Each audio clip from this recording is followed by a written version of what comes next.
Marlène et Jean-Claude sommes très heureux de te présenter une émission très spéciale afin de comprendre les faits d'actualité. Merci pour ta fidélité. Merci d'être encore là afin qu'ensemble nous puissions voguer dans la compréhension de la parole de Dieu. Aujourd'hui, le thème est la colère du peuple.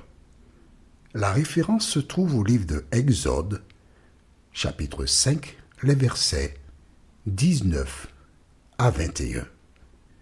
Exode, chapitre 5, les versets 19 à 21. Avant d'aborder ce thème, prions. Notre Seigneur et notre Dieu, merci. Merci pour la parole. Merci pour l'enseignement. Cet esprit, nous comptons sur toi afin que tu nous conduises dans toute la vérité. Nous t'en prions au nom de Jésus et pour ta gloire éternelle. Amen. Que s'est-il passé? Rappelle-toi, Dieu a appelé Moïse, il a respecté les consignes, mais Dieu avait dit à Moïse à 2 reprises, et je le reprends avec toi, il a dit, je sais que Pharaon ne laissera pas partir le peuple. Je sais que ce sera une partie de bras de fer, mais regarde bien, Dieu pourrait frapper Pharaon, lui donner une maladie incurable, il meurt et puis le peuple part. Non. Dieu, il laisse le temps aux hommes pour qu'ils voient, qu'ils comprennent. Il veut parler. À travers l'échange qu'il aura avec Pharaon et ses grands, il veut se présenter. Rappelle-toi, quand Dieu a appelé Abraham, qui devint Abraham, il avait une mission. Représenter le Créateur. De telle sorte que les personnes qui entrent en contact avec le peuple d'Israël, ils apprennent à connaître la volonté de Dieu. Ils étaient des ambassadeurs de l'Éternel. Parce que ce que Dieu désire, et tu trouveras ça dans le livre de Ézéchiel chapitre 33, Dieu dit, ce que je demande, ce que je recherche, ce n'est pas la mort du méchant, non, mais qu'il change de conduite et qu'il vive. Ce n'est pas seulement pour la personne qui parle de Jésus, mais toutes les personnes sur terre, Dieu voudrait se présenter à elles afin qu'elles fassent un choix. Pharaon a reçu Moïse et Aaron. Le diable lui a dit non, n'écoute pas ça, non. Parce que tu sais, ah non, tu ne sais pas. Mais dans la cour de Pharaon, le premier que Joseph avait rencontré, il avait ses devins, il avait ses quimboiseurs, ses sorciers. Plus tard, Nebuchadnezzar a eu un songe. Lui aussi, il avait ses devins, ses sorciers. Tous ces hommes-là, et les hommes politiques au XXIe siècle aujourd'hui, beaucoup d'entre eux sont dans des sociétés secrètes. Ils sont en train de fonctionner, mais avec l'aide de puissance. Bon, tu as compris déjà. Je ne vais pas te dire plus, hein? D'accord? Bien. Alors, qu'est-ce qui se passe? Lorsque Moïse et Aaron s'en vont, ils sont contents. Nous avons fait notre part, Dieu a dit qu'il est avec nous, il s'occupe du reste. Sauf que, attention, le diable a pris la main.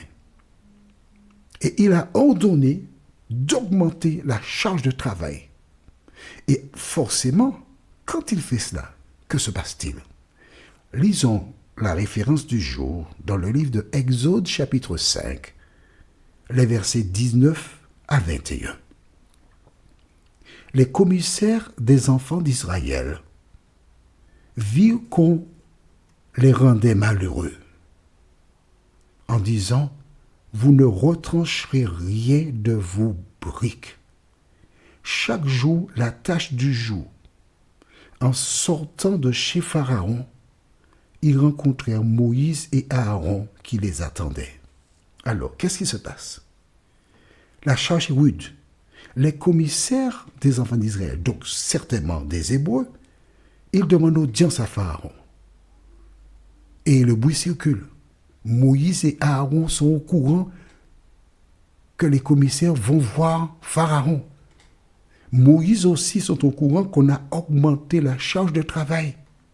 Et alors ils décident de se rendre, ces commissaires, vers Pharaon pour demander de changer la règle parce qu'ils ne peuvent pas. Et Pharaon reste de marbre. Il dit au contraire, pas du tout. Vous voulez partir? Eh bien, ce sera du travail pour que vous ayez suffisamment pour ne pas meubler votre cerveau de bêtises, bande de menteurs. On ne change pas la donne. Et quand ils sortent du palais, ils vont rencontrer Moïse et Aaron qui les attendaient. Ils sont tout contents parce que les commissaires vont voir Pharaon et Dieu a dit qu'il va libérer le peuple. Donc, ils vont partir, nous allons partir et nous connaîtrons la liberté. Mais lorsque les commissaires sortent, ils voient Moïse et Aaron. Que dirent-ils à ces deux hommes responsables de la situation? Waouh! Ils leur dirent que l'Éternel vous regarde et qu'il juge. Vous nous avez rendus odieux à Pharaon et à ses serviteurs. Vous avez mis une épée dans leurs mains pour nous faire périr. Maman, Moïse était gentiment dans les bois. Il n'a rien demandé à personne. Il était tranquille avec ses moutons. Et maintenant, voici les commissaires qui sont furieux, en colère. La Bible ne donne pas tous les détails. Mais j'imagine certains qui sont venus près du visage de Moïse en colère et qui postillonnent. Bah, bah, bah, que Dieu soit juge entre vous et nous. Vous nous avez rendus odieux. À cause de vous, on est maltraités. À cause de vous, on a plus de travail. Écoute, c'est intéressant. On va reculer légèrement. On va voir ce qui s'est passé lorsque ces hommes ont apporté la nouvelle. Allons au chapitre 4. Et nous lisons versets 30 et 31. Aaron rapporta toutes les paroles que l'Éternel avait dites à Moïse. Et il exécuta les signes aux yeux du peuple. Et le peuple crut. Le peuple, oui. Ces personnes-là qu'on vient de lire, le peuple crut.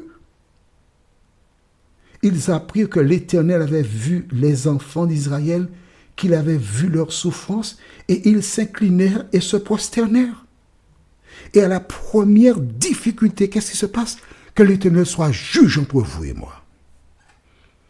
Qui que tu sois, quand tu travailles pour Dieu, tu dois t'attendre à des représailles.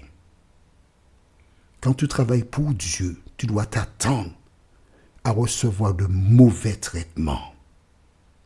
Quand tu es un serviteur de l'Éternel des armées, l'ennemi utilisera des personnes pour te faire monter, mais ces mêmes personnes demain t'écraseront, te piétineront, te maltraiteront. Il te faut savoir en qui tu as cru. Il te faut savoir qu'à travers les épreuves de la vie, tu n'es pas seul.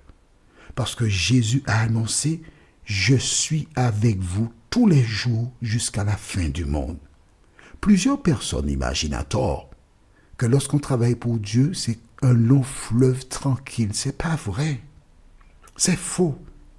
Souviens-toi de cet homme, Saul de Tarse devenu Paul.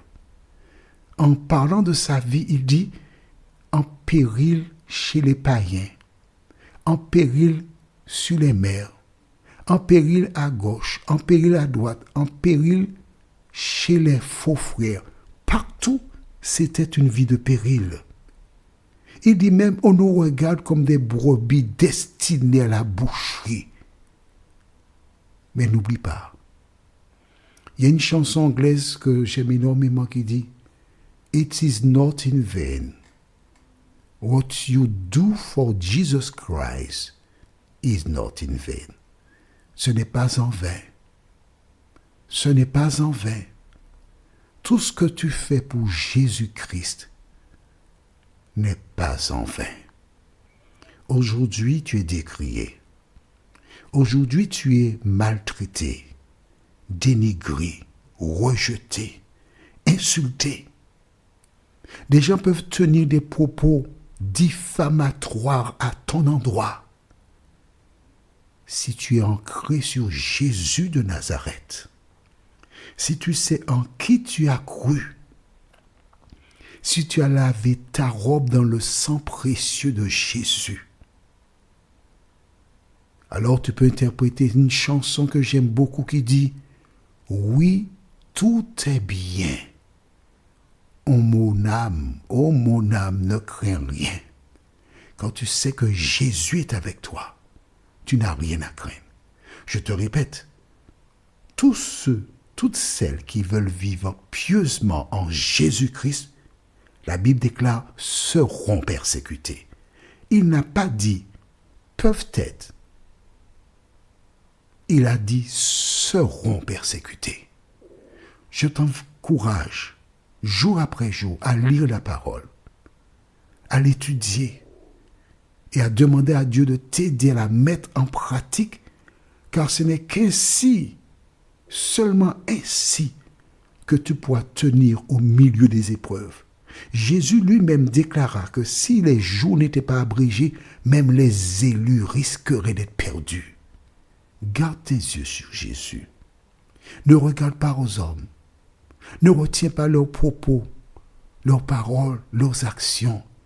Retiens seulement que sur la croix, Jésus a donné sa vie pour te sauver. Notre prochaine étude s'intitule « L'oubli ». Et nous verrons dans le livre de Exode chapitre 5, versets 22 et 23. Exode chapitre 5, versets 22 et 23. Mais nous verrons aussi dans Exode chapitre 4, les versets 21 et 23. Et un autre verset toujours dans Exode chapitre 4.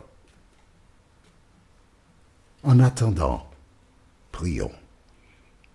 Notre Seigneur et notre Dieu, merci pour la parole. Merci parce que l'expérience de Moïse et d'Aaron, elle est là pour nous. Elle nous révèle ce qui nous attend. Mais par la foi, nous voyons Jésus déposer la couronne de vie sur nos têtes. Voilà pourquoi nous ne nous inquiétons pas lorsque des gens nous tirent dessus. Merci de fortifier notre foi, Seigneur, nous t'avons prié. Au nom de Jésus et pour ta gloire éternelle. Amen. Que l'Éternel continue de te bénir et il me tarde de te retrouver. Nous sommes parvenus au terme de notre réflexion. Si d'aventure tu as une question, il te suffit d'envoyer un message par le biais de WhatsApp au numéro suivant, plus 596 696 88 93 93. Et alors Jean-Claude, moi, je me ferai un réel plaisir de répondre à ta question.